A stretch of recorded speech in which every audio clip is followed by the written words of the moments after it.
At least I think it's an exciting time. For what?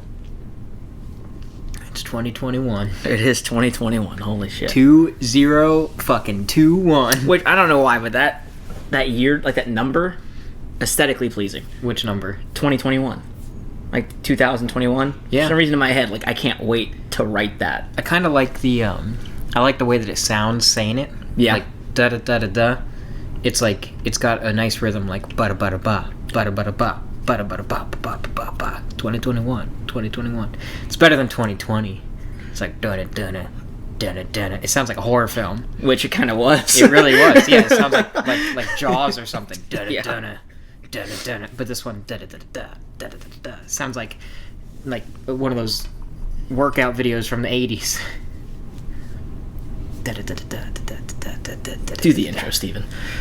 Hello, welcome to Dual Senses. Believe it or not, this is a PlayStation podcast where we give our 2 cents on all things PlayStation. My name is Steven Morrow, and I'm here with... Alex Wolf. Or Miles Morales. The one and only. Miles Morales. You know, you didn't say it the last few episodes. That's true. But I wasn't in the same room as you. That's true. There's a different vibe. Mm-hmm. I'm definitely feeling the Miles Morales when I'm with you. That makes me uncomfortable. No, I'm sorry. Like I don't It know is what it is. that mean. I'm feeling you, Alex. I'm God. feeling you. Jesus. It's probably because I'm wearing one of your shirts. You are wearing one of my shirts because you had an extremely tight sweater on. It was too tight. It would squeak when you'd move. Seriously. This sweater, it would literally squeak when I moved. That's how tight so it was. bad. It was like squeaking in my ear. I couldn't focus. So it's a nice looking sweater though. It's a decent. Like I like the look of that sweater. just too tight. Too tight. I've never had a squeaky sweater before. Yeah, It's first. I don't know if that's a matter of how tight it is or like the material it's made of or both. But like I feel like even if you go to buy an extra large of that, like just the arms flap, swaying and flapping against each other, it'd still be some kind of noise there. Yeah. It's definitely a cheapo sweater because I stole it from GameStop. So, naturally. I don't know if they're the pinnacle of quality for clothing items. Well, I don't know. Like, was it an officially licensed PlayStation item? I think it was licensed, but I think it was also through like one of those weird, like a Think Geek Oh god, yeah. side thing. I forgot ThinkGeek was a thing. I don't think they actually use that name anymore at all. Since games like originally, like when GameStop first acquired it, that was you saw the two names, but I think eventually over time, Yeah, and they had like Think Geek stores yeah. specifically. But yeah, I think now it's over time it's just all GameStop, just for solidarity and less confusion. Yeah, probably for the best, but I mean, I don't know. They're still probably going under, so Yeah. eventually, yeah. too little, too late. Steven, what have you been playing? I've been playing a lot of Gran Turismo Sport. Yeah. I'm like addicted. I don't know why. Because I really suck at that game, but I love it. This is a big deal for you though, because like you've owned every Gran Turismo, which I guess is only really 3 Gran Turismo games. I didn't own 6. You I didn't owned buy Gran 6? Turismo 5 And then Prologue. I did get Prologue, yeah. Mm-hmm. But yeah, I mean initially, so I got Prologue because I liked they did like a demo. Before Prologue came out, they did a little demo before releasing the demo that you had to pay money for. Yeah. And I liked it because I'd never seen anything look that real at the time. Mm-hmm. And so for me, that was really just, I want this because It's pretty. I want to support the graphical showcase. And also, it was something where I could play, like I could drive my dad's car in that game. because he had the Mini Cooper at the time. Yeah, so I specifically wanted my dad to play it because I was hoping it would be one of those things where I could be like, this is going to get my dad into video games because he'll be able to play and drive his own car. And no, Uncharted actually got my dad into video games, which was surprising. I mean, that's fair. But still, so Yeah. Gran Turismo, I tried to do that with Prologue. But then after that, Gran Turismo 5, I got that because, again, the whole graphical showcase. Mm-hmm. But my favorite thing about Gran Turismo 5 was in their photo mode, you could walk around these cities in first person. Oh, yeah. And they were like photorealistic cities because literally all the textures were just photographs from different angles. Mm-hmm. So it was fully 3D rendered Like there was a street in Italy, and there was like just different places like Germany and stuff. And that was my favorite thing because I was like, I've always wanted a game where you can travel the world and just explore real life places. Yeah. And that was like the closest thing to that. So that was the mode that I liked the most in Gran Turismo 5.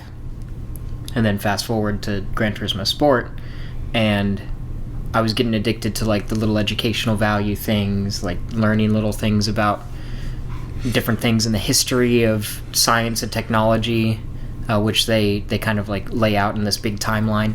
But recently, I actually started playing the actual game. It only took what, a year? It was since that game came out, because I got that at launch. Well, that game hasn't been out terribly long. It's only been a year, 2 years at the most. I think it's been 3 years. Gran Turismo Sport? Hold on, let me look it up, because now I'm curious. But no, the game is really interesting because there's like a lot of percentages, and you can track your progress in pretty much everything. Mm-hmm. And because it's got that educational value, I actually feel like I'm improving my driving.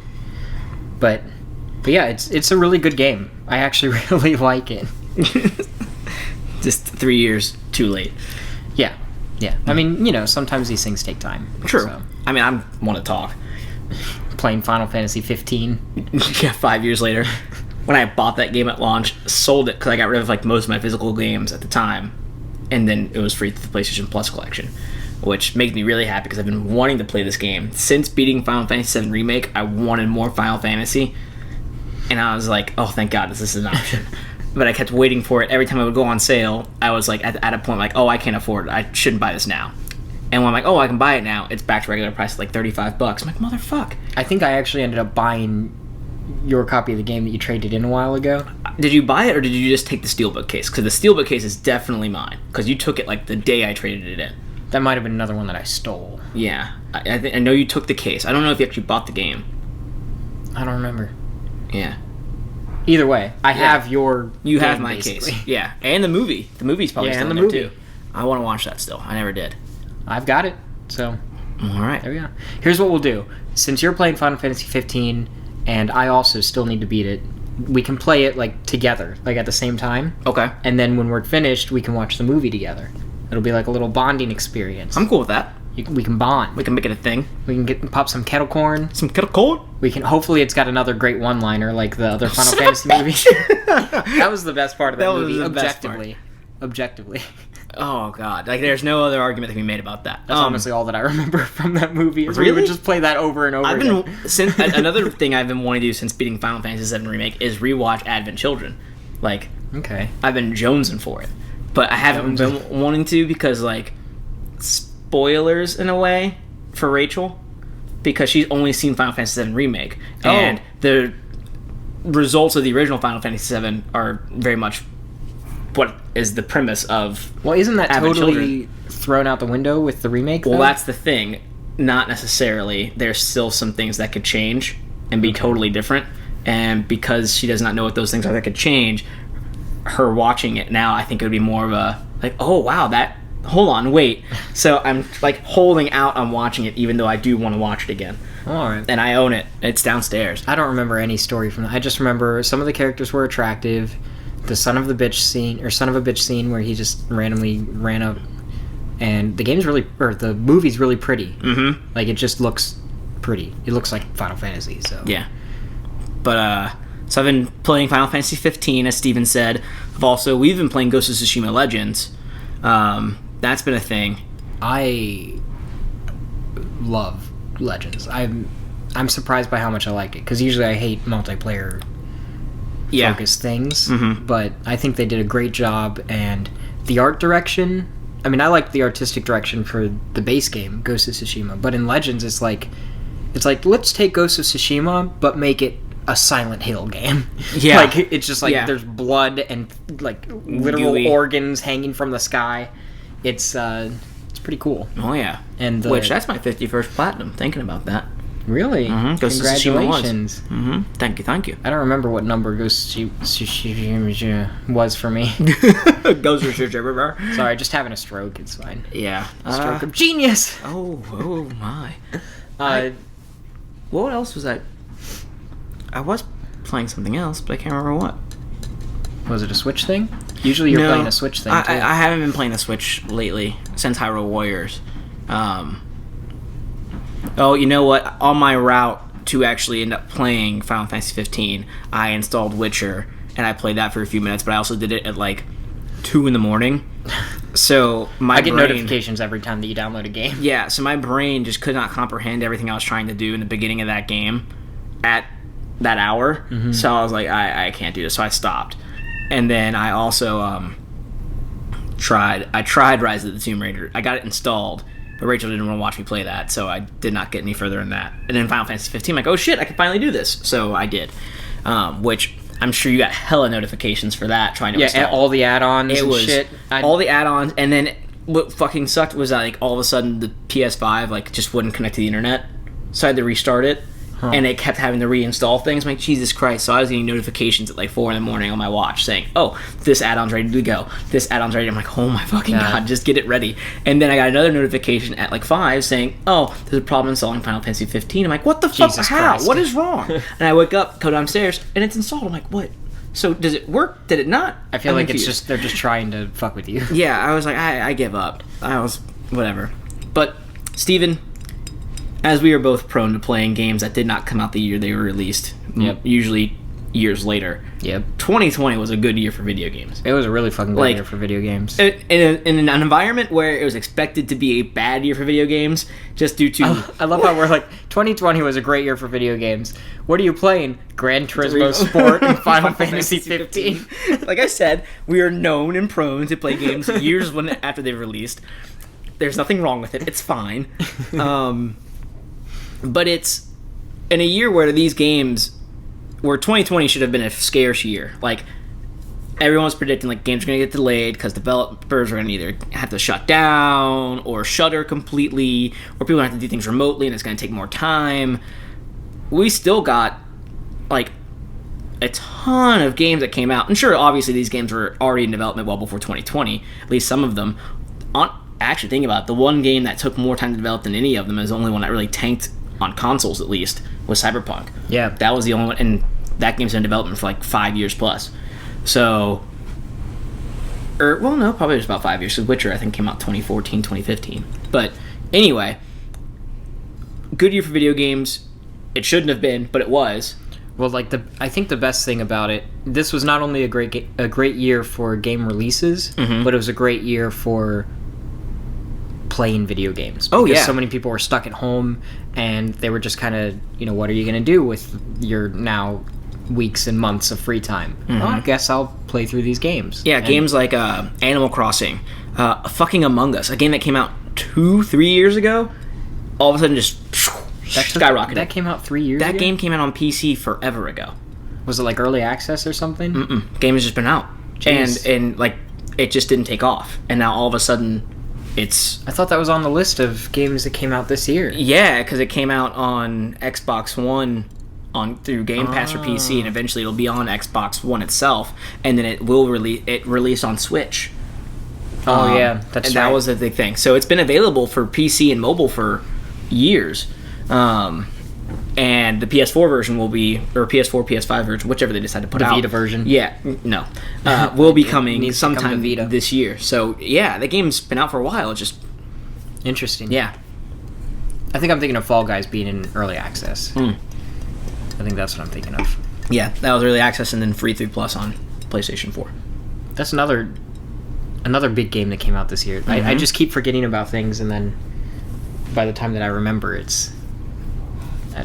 I'm reflecting on this year. I just continuously have my mind blown because there were so many things that feel like they've been such a big part of the video game industry and the conversation that I feel like they've been around longer than they have. But no, they came out this year. Yeah, like Ghost of Tsushima, Last of Us Part 2, Persona 5 Royal, Final Fantasy VII Remake.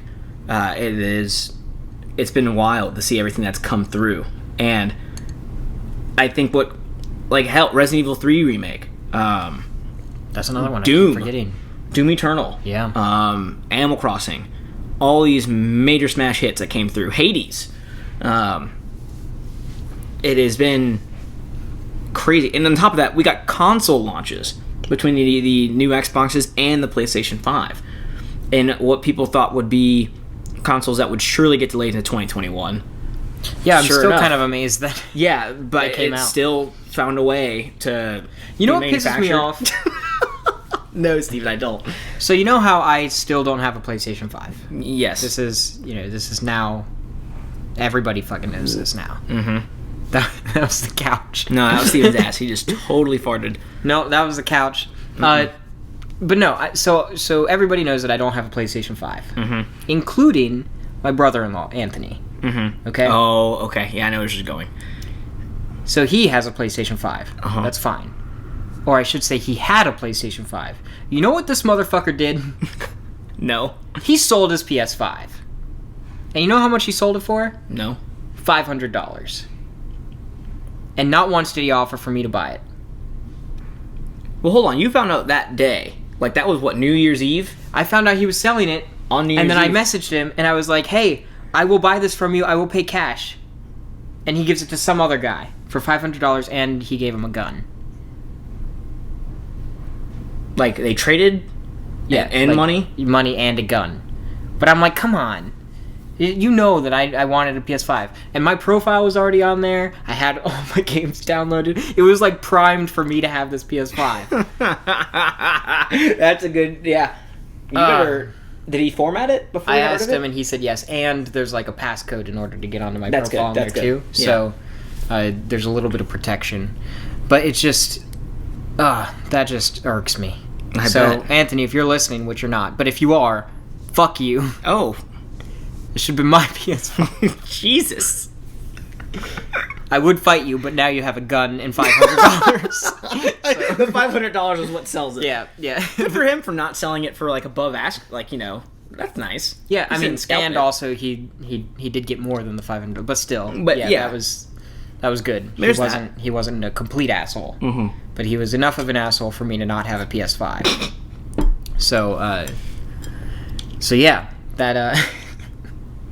But that's fine because still, to this day, pretty much everything that I want to play is also on PS4. Yeah, I would say, like, if you go through the PlayStation Store on the PS5 right now and select only PS5 games, There's like 2. no, there's about 15 or so. Okay. It's like 2 rows and like 3 extra games. Okay. So it's pretty limited looking at it. I was like, oh wow, crazy. But yeah, we're gonna start having a problem once Ratchet and Clank comes out. Why were we gonna? Okay. So theory, there will be a PlayStation 5 bundle with Ratchet and Clank in the box, and that will be commonplace. And hopefully it's easy to find, and hopefully I can get it immediately. Well, that's what I'm saying, commonplace. Yeah. Yeah, I don't think I'll have an issue. I think that'll didn't be think fun. I was gonna have an issue originally, but Seriously? Oh, well. See, I thought we would just because of COVID, like, and everything. Well, I going honestly, on. I just thought that I could leverage, the people that I know who Oh, work at various yeah. GameStops and things like that. But no, their hands were tied in most Yeah. cases. So that was just an assumption on my part. I that still didn't expect pan out. March of this year. It'll be fairly easy to find a PlayStation 5. I'm hoping. But like I said, there's still a lot of stuff that I can play on PS4, including a ridiculous backlog that includes games that came out this year. Mhm. And there were some really, really awesome games that came out this year. That's true. Ladies and gentlemen, Steve and I will be presenting the top 5 games we've played in 2020. Da-da-da-da. We need confetti. I know they can't see it, but we need confetti. We don't need confetti, because then I have to clean up confetti. Yeah, I need confetti to happen right now. No.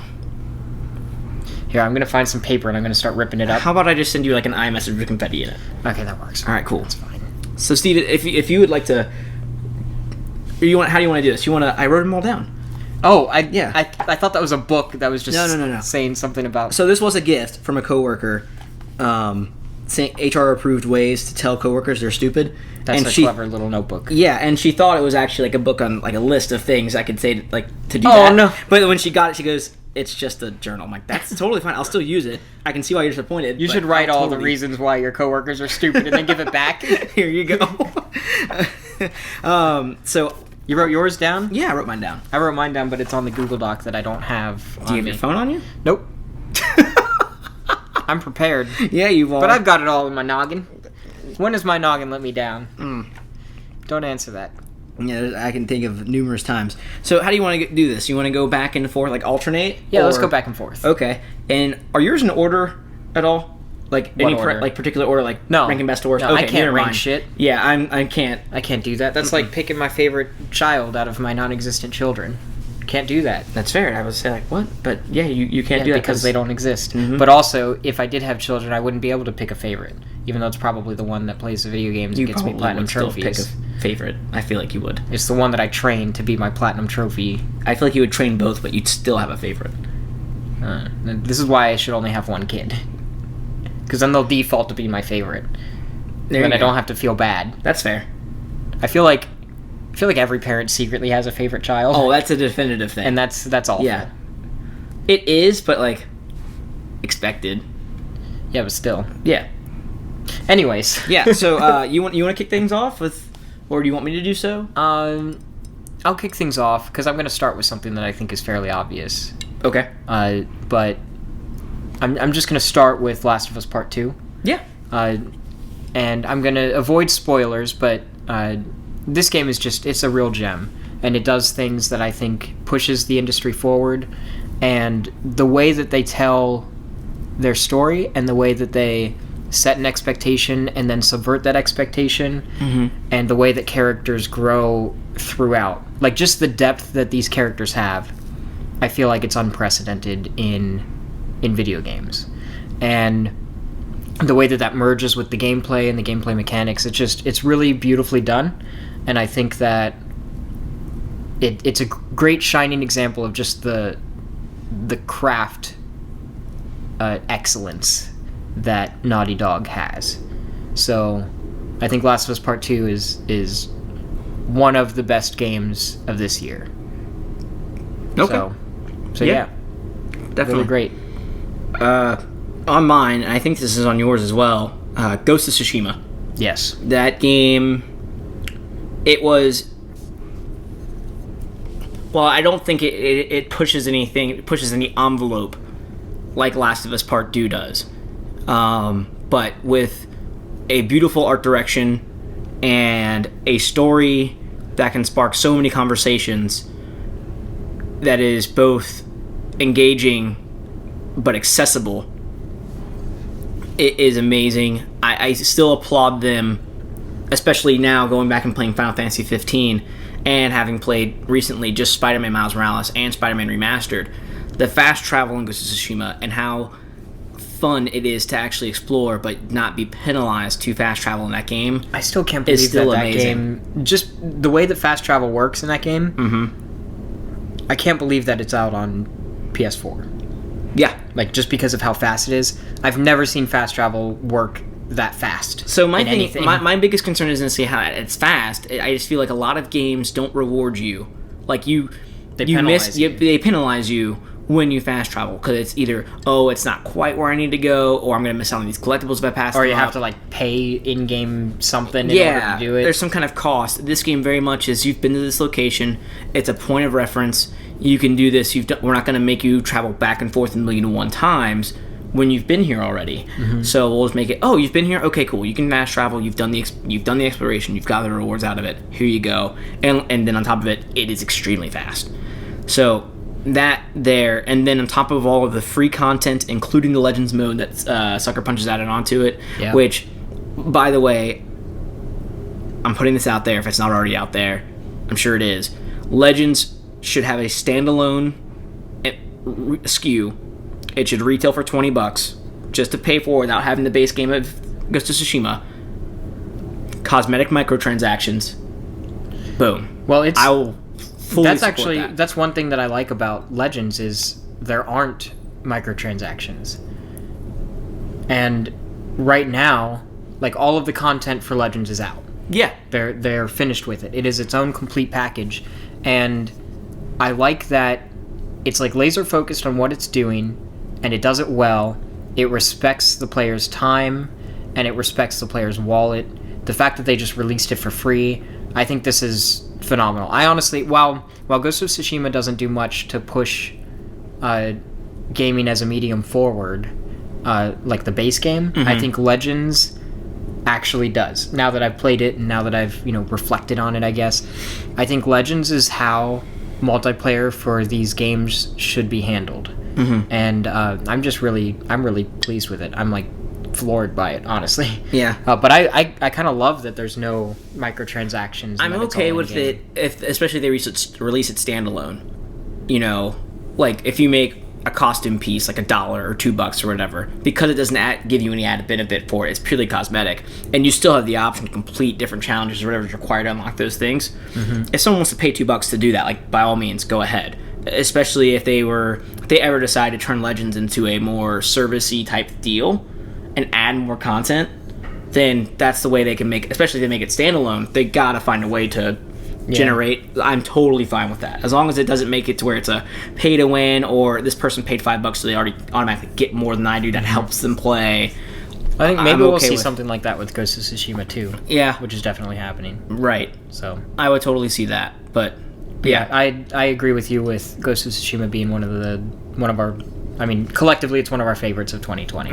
Really, really good, surprising game. It's just such a good game. Like, it's a gamey game that knows what it is, and it's fun to play. And see, for me, I'm a simple man.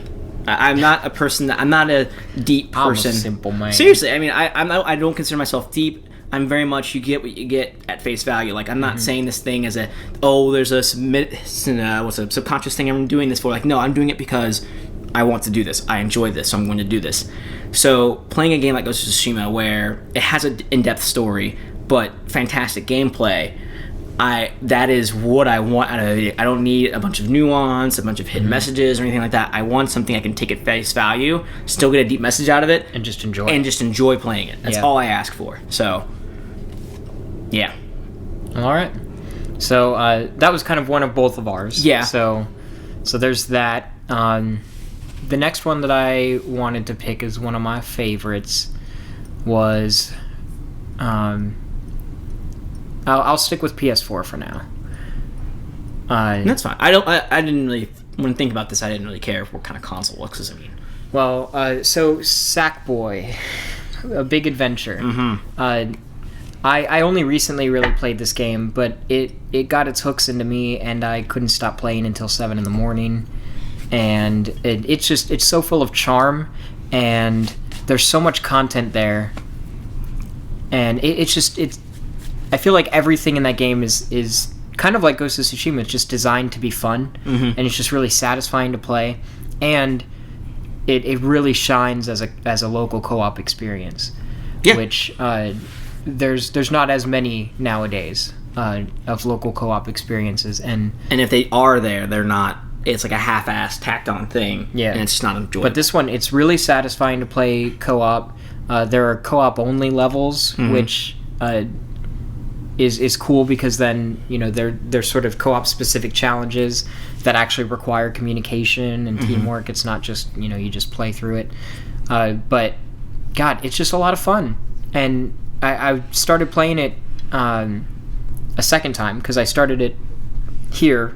We played like a couple levels, and that was it. Yeah. But when I really got into it and I downloaded it onto my PS4, I was playing it with my brother and my husband and a couple friends, and we were just dying laughing the whole time. Like, something about it, it was just really charming, and we couldn't stop. I think, personally, what I think the reason you enjoyed it so much, especially with the co-op aspect, is like you said, a gamey game.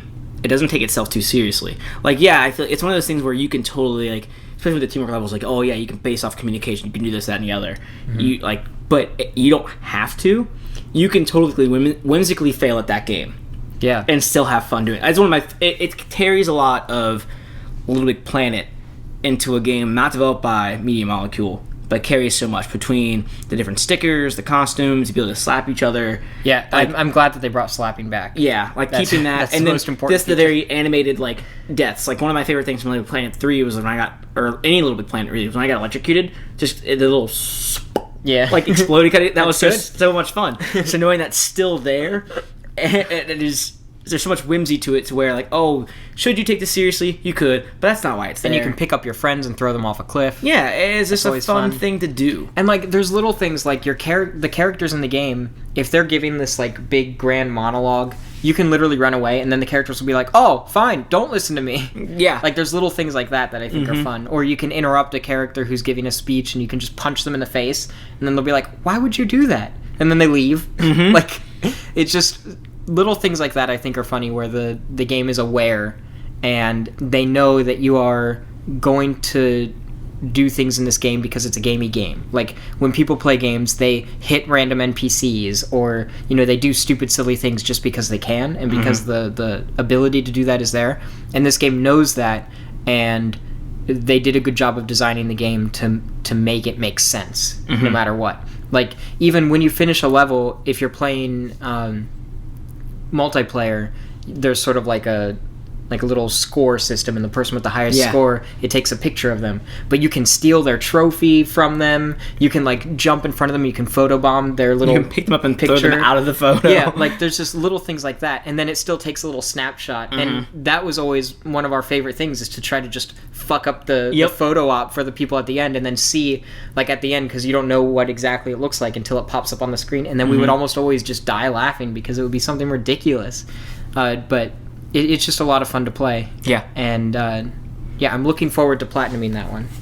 But, yeah, that's another one that I think is one of the shining games from 2020. Yeah. So next up on my list, Final Fantasy VII Remake. I knew you were going to say that. So, this game, in a time where remakes and remasters and Game of the Year editions and whatnot are so prevalent, and at times we're oversaturating the market, this game took that and made it worthwhile. Between just upping the gameplay is solid. It takes a story that is 15 years old and makes it so much better, and it's still only a fraction of the original story. Yeah. And on top of the music, there's so much nostalgia, but there's so much new there. Like, I never played the original Final Fantasy VII, but I know so much about it, and I've seen what I need to know necessarily to play this and appreciate it, that I can only imagine what people who play the original going into this game are like, holy shit. And there's so many moments in there that get your heart racing because you know these characters and you know the story to an extent. And it's like, oh dear God, like there's reaction videos for a specific portion of the game online right now that are all over the place, and the reaction that everyone has is damn near universal because it creates such a feeling of oh fuck, oh fuck, oh fuck, oh fuck, oh fuck. And it is, God, and it's a game I immediately, typically when I beat a game, I don't want to go back and play it over again. I haven't had that mentality in video games since I was a kid. Final Fantasy VII Remake, not only did I want to do that, I immediately upped the difficulty and played on hard mode. And which you need to do for a trophy anyways. Yeah, well, that's how I have to platinum it. You have to, there's so much in the hard mode playthrough that you don't get in the other two. But I think I would have done it regardless, and I immediately, like, it was like within a moment, I'm like, okay, cool, I'm doing hard mode, like, now. Damn. And I went into it, and it was still just as enjoyable. Did you cry?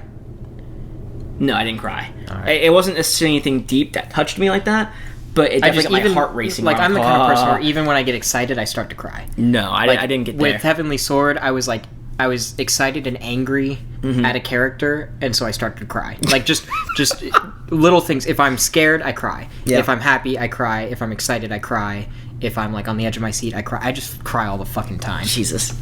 But yeah, I keep trying to start Final Fantasy VII Remake, and I get to the main menu, and then I start crying because the music, it's so good. And then I just haven't started it. But based on things that I've heard about the game and things that you've said, I am going to play this relatively soon. I feel like I'm going to play 7 Remake.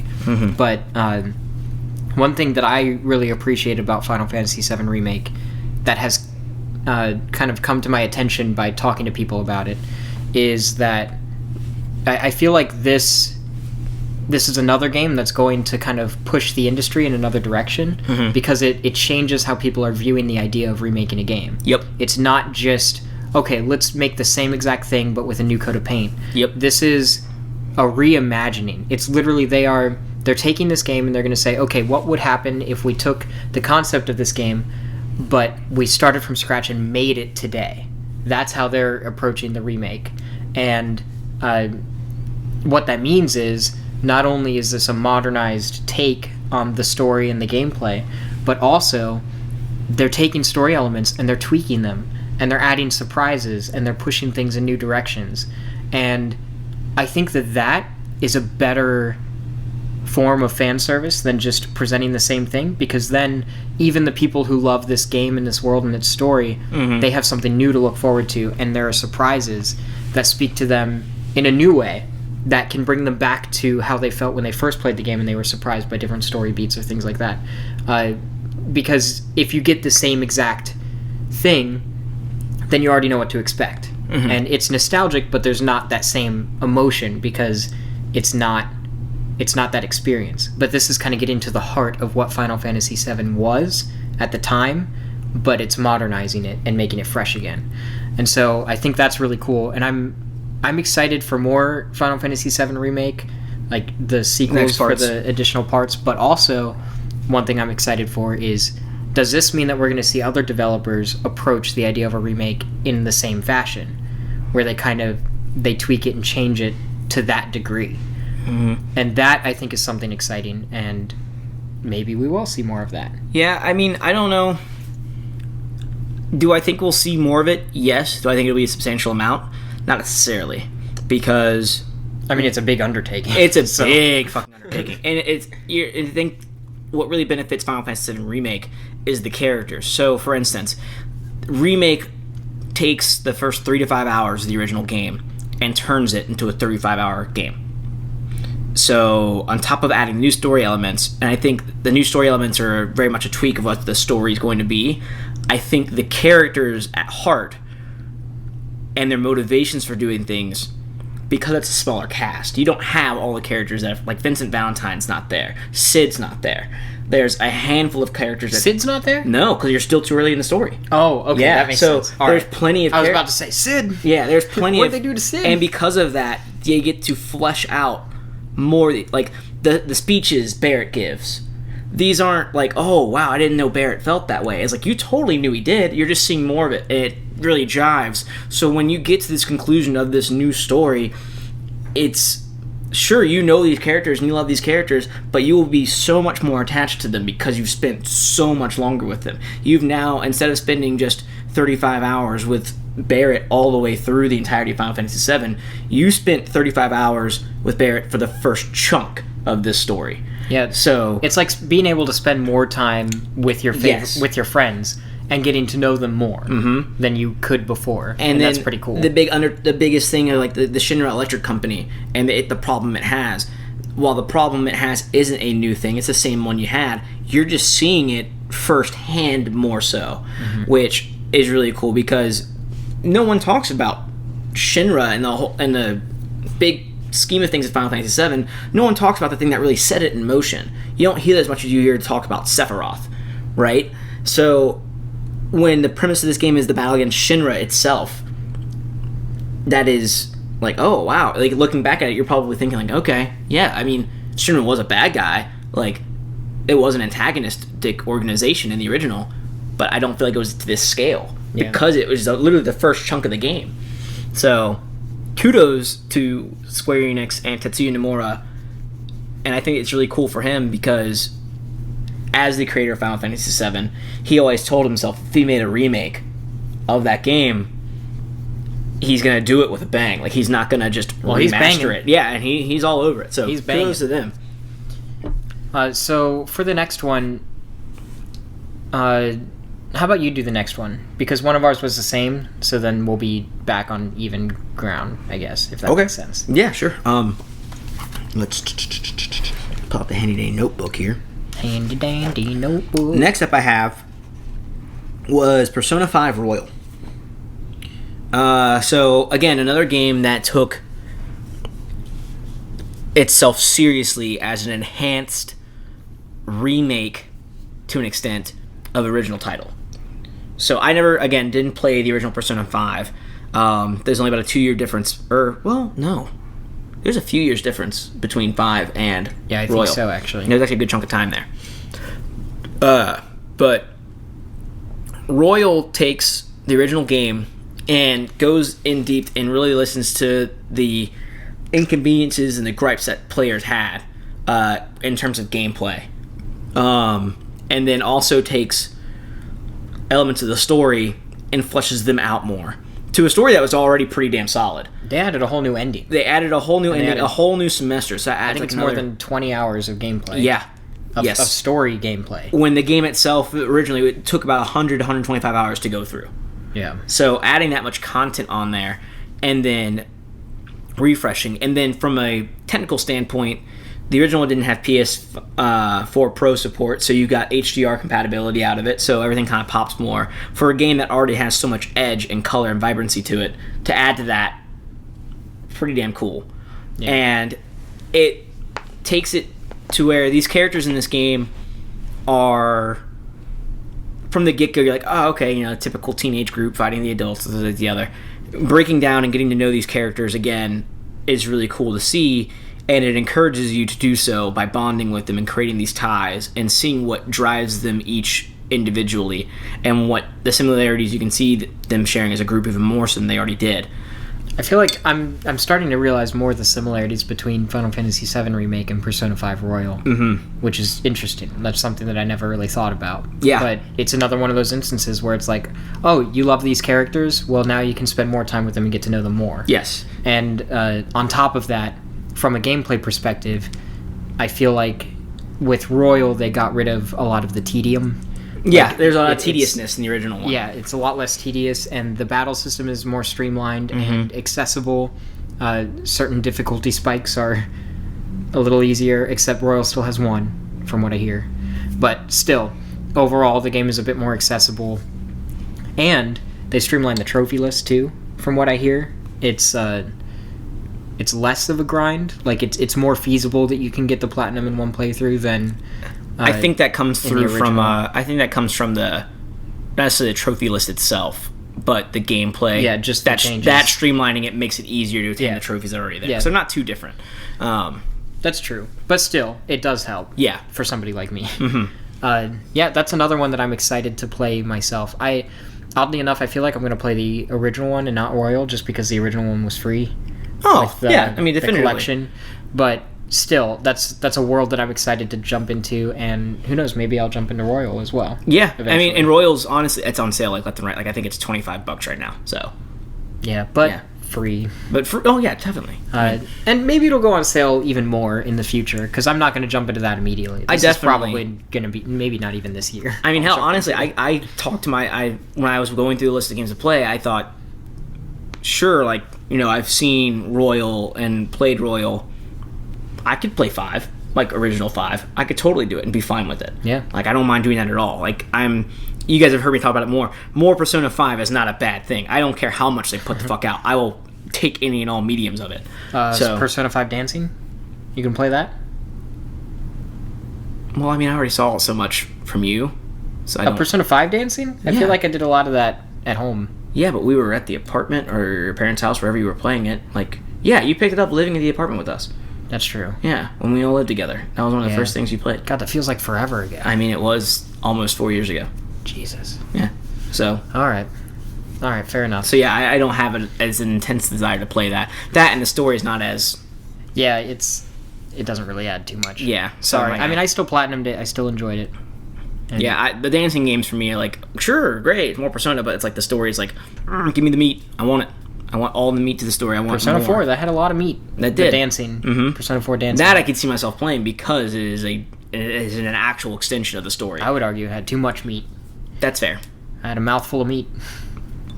Can't have a mouthful of meat. On that note, Steven, what is your next pick? So, speaking of meat, a special character that has no meat at all is Astrobot, and I tried to segue smoothly. God. It's the best I could do. And Astrobot, when Astrobot Rescue Mission came out in PlayStation VR that was exciting because it was really, really fucking good. It was like Super Mario 64. What Super Mario 64 was for 3D platformers, I feel like that game was for VR. And I always kind of felt bad that not as many people played it because it required VR. And so here comes PlayStation 5, fresh out of the gate, hot off the presses, and it launches with a free Astrobot game, Astro's Playroom. And it showed to me that Team Asobi, I think is the name of them, Team Asobi, they know what they're fucking doing. They know how to make a perfect platformer.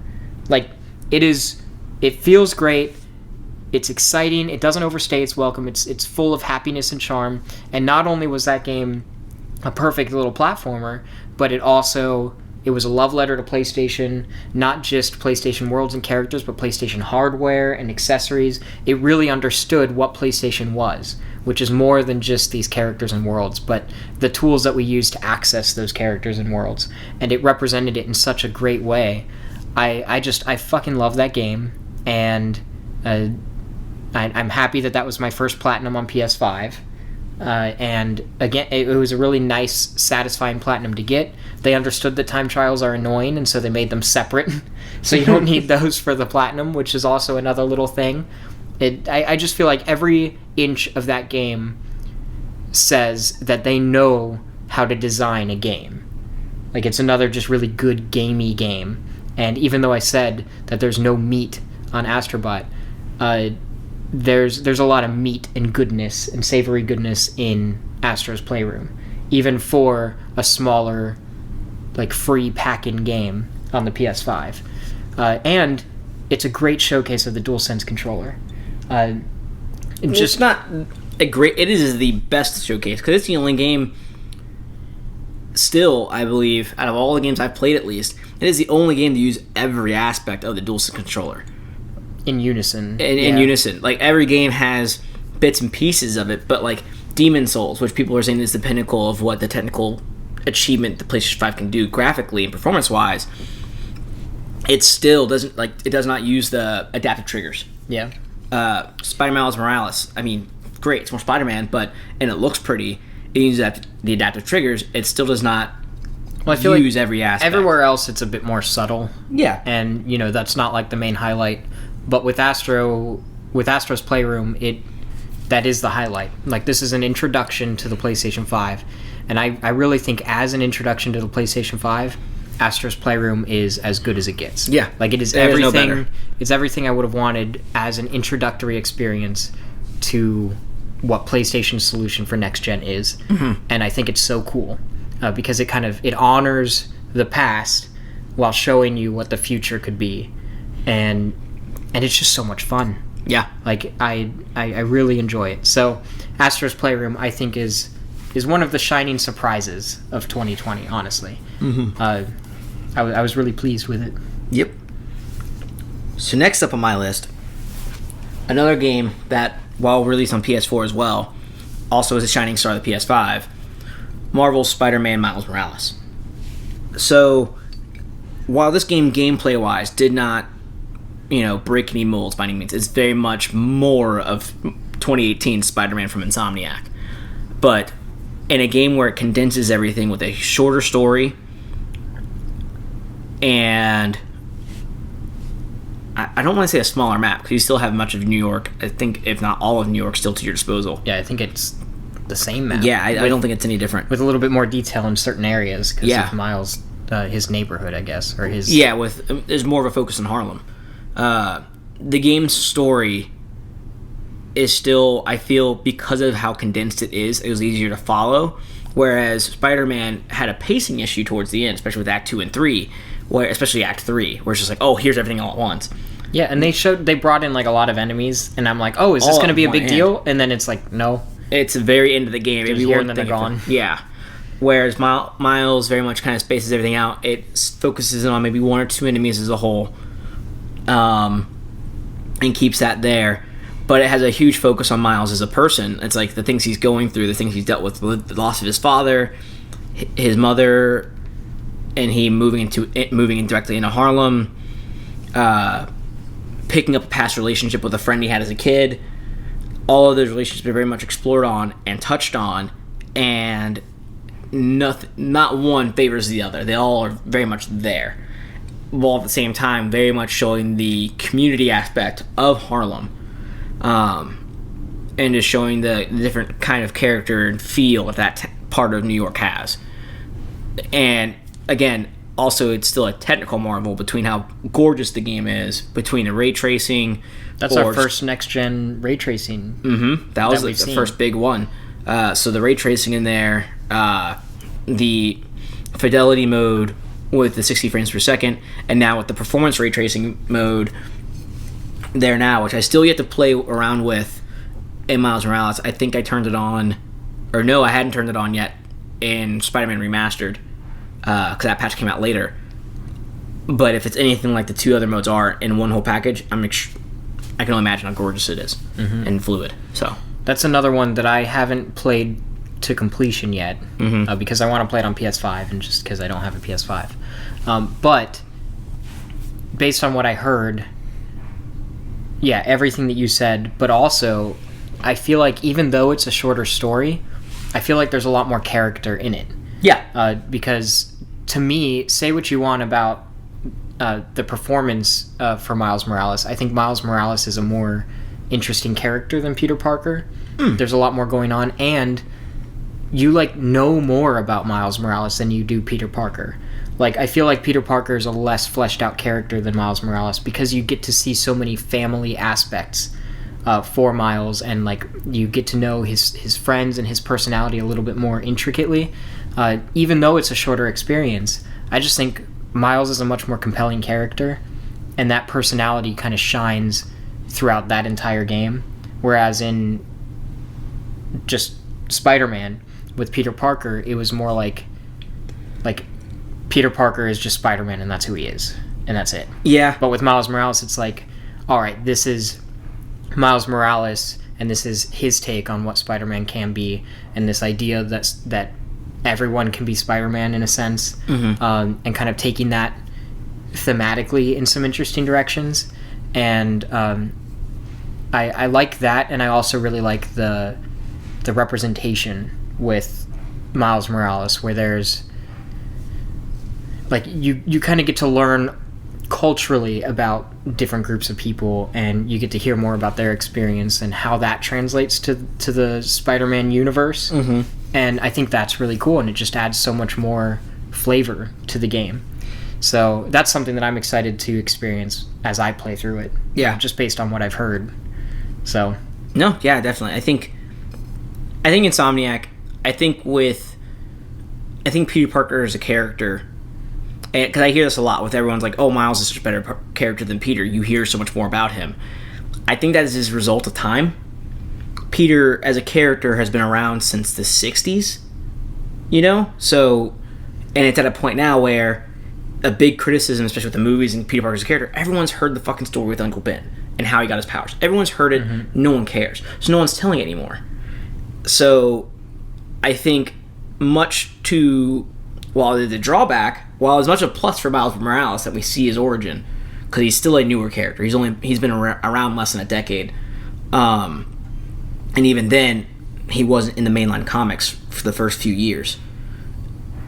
Peter, no one wants to see his background anymore, so everyone's like, oh, we don't want to see his background. But at the same time, it's like, oh, well, we get more of Miles. We know more about who he is. And that's because, Well, I also feel like what Insomniac did with Miles Morales was they weren't just telling the origin story. There's so many more flashes of, his personality and his, personal life and the friends that he hangs out with. Yeah. Whereas with Peter Parker, it's more like, all right, there's Mary Jane, and there's Aunt May, and then it's like, okay, he has sort of a weird thing going on with Doc Ock, and that's fine. But that's it. You don't even without playing Miles Morales, I feel like I have a better sense of who Miles Morales is, regardless of the origin story, just as a person. Yeah, and I think that's pretty cool.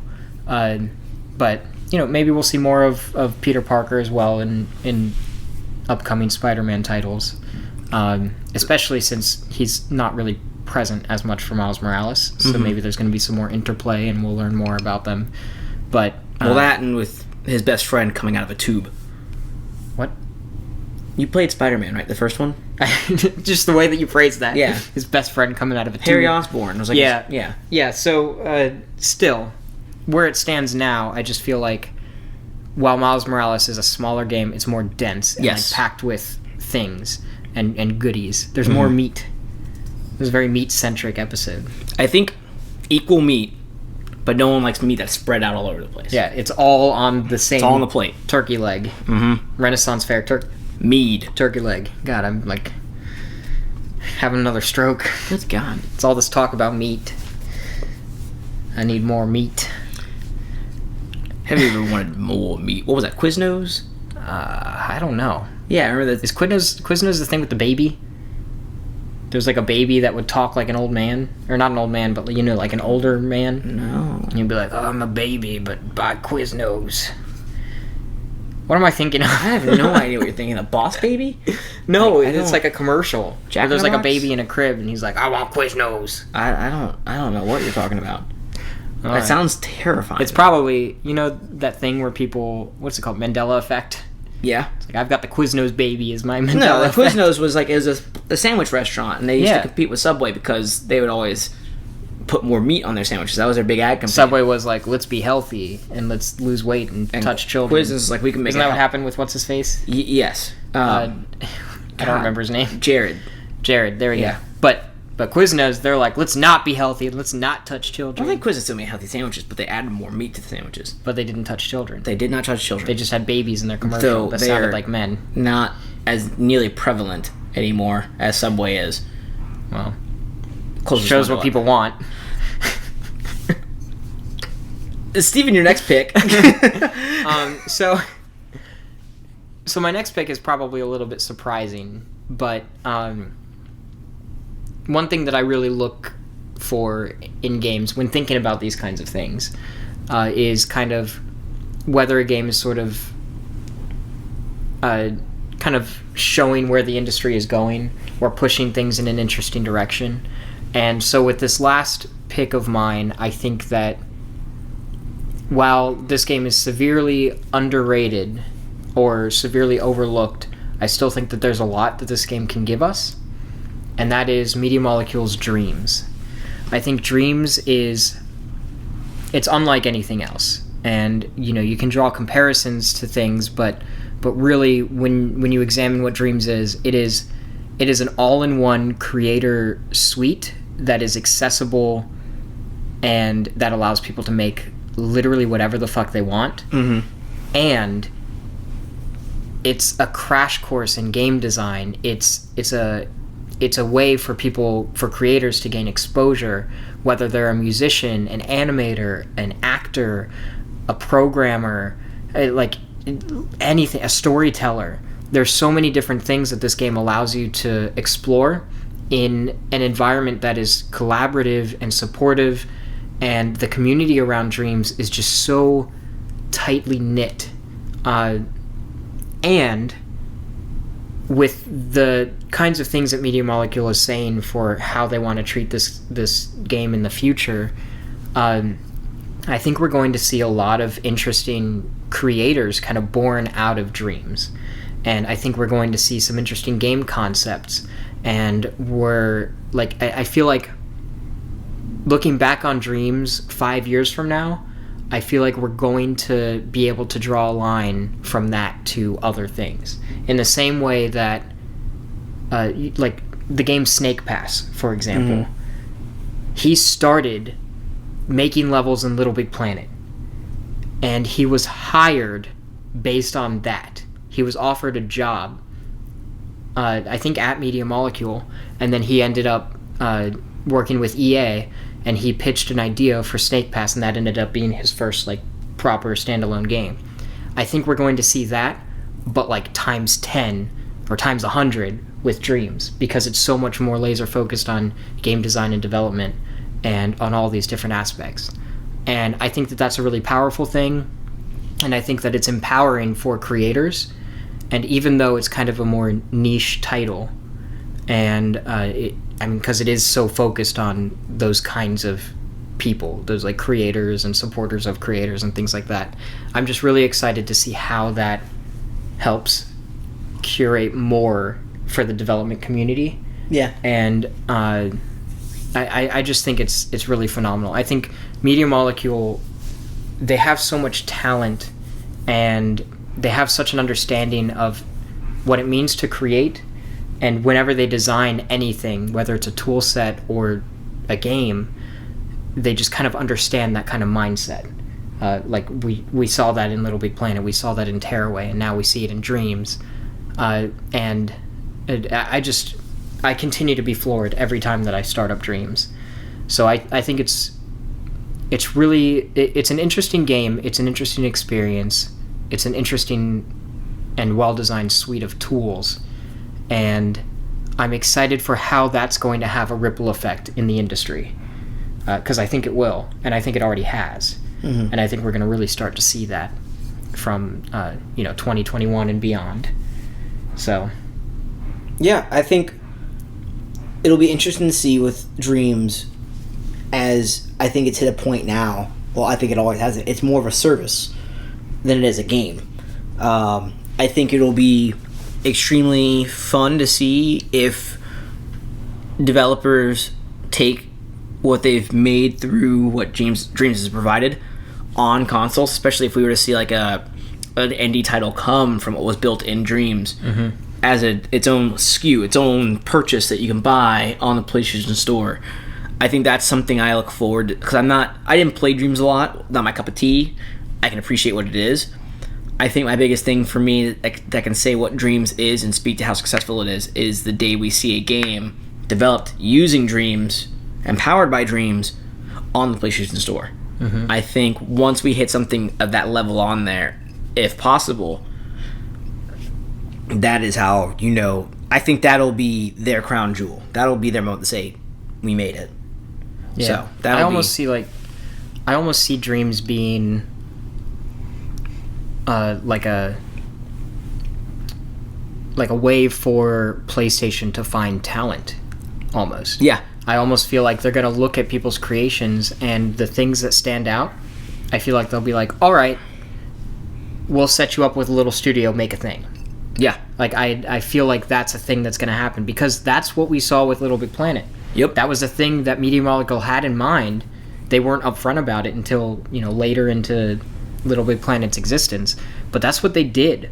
They were scoping out talent, and they were pulling people and offering them jobs.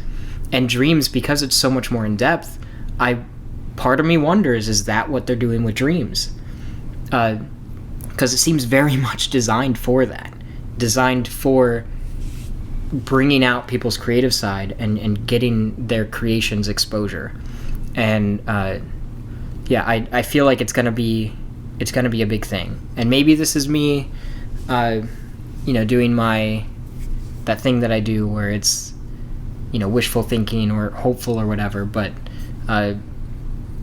Dreams has been in development for a long ass time, and because of that, it's an expensive project.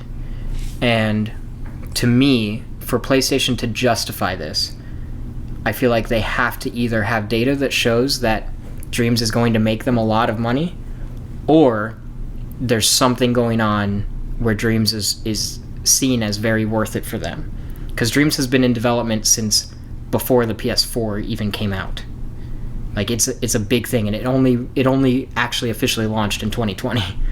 Yeah. So the fact that that's a thing, and the fact that PlayStation saw value in that, and the fact that Media Molecule is still around, because honestly, based on PlayStation's history, they're not shy about shutting down a studio. No, not at all. So the fact that Media Molecule is still around after Dreams took so long to make, and Tearaway was their last release before that, and Tearaway did not sell extraordinarily, that says to me that PlayStation has to see something of value here. And there's got to be something behind the scenes that justifies that to them. Yeah. And I think it's what I'm talking about with the whole, like, being able to get talent and utilizing being able to utilize that. Yeah. So I think Dreams has a lot more potential that we're going to see. And I'm really excited about that. Mm-hmm. But yeah. Yeah. So those were our favorite games of 2020, right? Yeah. Do you have any others? I've got one, but I think I'll match you though, because I think we shared one with Ghost. Yeah, we shared with Ghost. Yeah. We'll keep it because this one's more of a recent discovery. Well, go ahead and say it. Demon Souls. Oh, Yeah, I think Demon Souls again as another game. Like I said, the market's been oversaturated with remakes and remasters and whatnot. Demon Souls very much takes it, and I think this speaks more to not necessarily the game itself, but Bluepoint as a studio. Yeah. Being able to take something and something so beloved as Demon Souls, as they did with Shadow of the Colossus, and create a game, build upon it, and just completely revamp the look of it. Like, it's one of those few remasters you see out there where you look side by side. There is a drastic difference in how it looked. Like, original Demon Souls looks like a PS2 game now. Yeah, it looks bad. The artistic direction was always there, but right, the execution. Just because they couldn't fully realize a lot of things. But oh my god, like just the Nexus itself is gorgeous. And like I played maybe 2-3 hours into the game just the other day, and how fluid everything feels and seamless the combat is, and the overall presentation and cutscenes and the storytelling itself in the lore. Like, typically when lore like that in a game happens, like, and subtext, where's that thrown in your face? It's like, oh, here's this thing, especially in a game like Demon Souls, where it's very much a gameplay focused game. It's not there necessarily to tell a story. It's a very gamey game. Yeah, it's not. Well, I won't even say that. It's not there to tell a story by any means. Like, the story is there, but it's more of a backdrop for just the reason you're doing it. They give your character a purpose, and that's it. I found myself very intrigued and wanting to listen to everything and explore everything and kind of dive into it to see what this appeal is, into this cult classic, really. That started this whole Souls, try very hard at this game and be very particular with your moves and what you do kind of game. It is kind of amazing that Demon Souls really gave birth to a genre. Yeah. Like a fucking cultural phenomenon almost within the gaming community. It took a developer as like From Software, which had already been around, and put them on the map. Didn't they work on Armored Core? They weren't. What a weird. They had been around for a while, and they didn't have anything seriously notable. Yeah. To where they're named it and carrying it weight. To where now, if you slap From Software on something, it is like, oh shit. Yeah, people get excited. Yeah. Like people they did when they announced the From Software Game of Thrones game. Elden Ring? Yeah. All that people saw was From Software, and they were immediately screaming. Yeah, like, oh, people were shit. crying. It is something like that. So, and it's a testament, not only them, but again, back to Bluepoint, for them to know what to respect out of what they built, out of what someone else has built. Yeah. And it just has me hoping that Bluepoint one day as a studio creates something original. Yeah, I'm excited for that. They had to have learned so much from breaking these games down and then building them upon them. So I feel like Bluepoint's going to be the next studio that PlayStation buys. I think they're going to be the next to officially join the PlayStation family. Are they not already? They aren't. They're second party. They're not first party. That's crazy to me. But I think, yeah, it is crazy. Because they basically, they've been pretty much exclusively PlayStation oriented since the Metal Gear Solid HD collection. But yeah, I think they're going to be the next purchase from PlayStation. But yeah, I think they did a phenomenal job with utilizing next gen hardware to reimagine a world and really bring it to life. Because Demon Souls is just jaw-droppingly gorgeous, I think. But also, yeah, paying respect to the original. Like they even flat out have the same exact animations. Like every single frame is exact, with only a few minor tweaks here and there. But for the most part, this game plays just like it originally did, but in a world that makes sense on modern hardware. So Yeah, I think Blue Point is really talented. Yeah. I wonder how they would do with their own IP. I think the biggest thing for them has been funding. Because they are they're not a big studio by any means. Well, they've got to be getting funding now. I think I feel after the critical success of Shadow of the Colossus, or the commercial success of Shadow of the Colossus and Demon Souls, will be enough. And if Sony does plan to purchase them, which I imagine they probably are, I think they honestly, if it was to happen, it would have been this year. But because of COVID... You mean 2020? 2020, yeah. I think 2020 would have been the year, but because of everything that happened with COVID, they very much played everything close to the vest. Didn't want to dump a bunch of money into one thing, and then they can't do anything with it yet. Yeah. So I think we'll see that, and after just now acquiring... Because they acquired Insomniac last year, too. Yeah. I think they were holding out to see how that goes. Yeah, I think 2021 is going to be the year Blue Point joins the PlayStation family. Yeah. I think that'll be a big thing. It's well-deserved, too. Mm-hmm.